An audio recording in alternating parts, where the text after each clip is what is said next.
என் நெஞ்சில் குடியிருக்கும்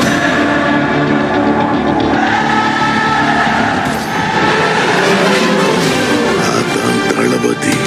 எல்லா இடத்துலயும் நிக்க முடியாது. அவங்களோட ஆளுங்க தான் நிற்பாங்க. மாவட்ட ஆளுமைன்றது விஜய் தானே? ஆளுமை விஜய் தான். ஆனால் அவங்கள நம்பணும்ல மக்கள். கண்டிப்பாக நம்புவாங்க. கண்டிப்பாக நம்புவாங்க. ஏன் இவ்வளோ இதுக்கு மேலே வந்துட்டு எந்த மாநாடுமே நீங்கள் பார்க்கலையா? மாநாடு கூட்டத்தை பார்க்கலையா? அந்த கூட்டம் வந்துட்டு எப்பயுமே கூட நிற்கும். கண்டிப்பாக நாங்கள் சப்போர்ட் பண்ணுவோம். ஆனால் அந்த கூட்டத்தில் தற்கொலை கூட்டம்ன்றாங்க. அதை பற்றி என்ன? தற்கொலை கூட்டம்ன்றது என்னன்னா, அந்த வெயிலில் வந்துட்டு சாப்பாடு இல்லாமல் ஒன்றுமே இல்லாமல் வந்துட்டு மயங்கி போய் விழுகிற அளவுக்கு அந்த எந்த தற்கொலை கூட்டம் இருக்காது. தற்கொலை கூட்டம்ன்றது என்ன அப்படின்னா, கோட்டருக்கும் பிரியாணிக்கு வந்துட்டு அது இன்னும் நீங்கள் சொல்கிற இந்த பேப்பரில் வச்சுருக்கீங்களா, அந்த அரசியல்வாதி பின்னாடி தான் போகும். பேரும் கோட்டருக்கும் ஒரு பிரியாணிக்கும். தற்கொலை கூட்டம்ன்றது அது கிடையாது. 10 பைசா கூட இல்லாமல் வந்துட்டு அவ்வளோ தூரம் கூட்டத்தில் வந்து நிற்கிறாங்கல்ல, தற்கொலை கூட்டம் கிடையாது. தற்கொலை கூட்டமாக இல்லைன்னு சொல்லிட்டு 2026 மே மாதம் வைப்போம். இந்த வருஷம் தெரிஞ்சிடும். ஓகேண்ணா. சரி, இப்போ நடக்கிற ஆட்சி எப்படி? இப்போ நடக்கிற ஆட்சி என்ன, லேடிஸை வந்துட்டு கவர் பண்ணி வச்சிருக்காங்க, அவ்வளோதானே. லேடிஸை கவர் பண்ணி வச்சுனா ஒரு பிரயோஜனம் இல்லை. ஆனால் லேடிஸ் கொடுக்குற அமௌண்ட் வந்துட்டு நம்ம கடைசியில் வந்து நம்ம தலையில் தான் வந்து விளையுதுன்னு சொல்லிட்டு லேடிஸுக்கு தெரியாது. சம்பாதிக்கிற நமக்கு தான் தெரியும்.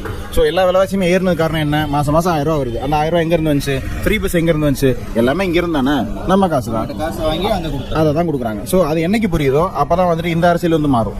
ஆனால் வந்துட்டு எனக்கு தெரிஞ்ச யங்ஸ்டர் வந்துட்டு ஆல்மோஸ்ட் வந்துட்டு யாருமே ஓட்டு போகிறதில்லை.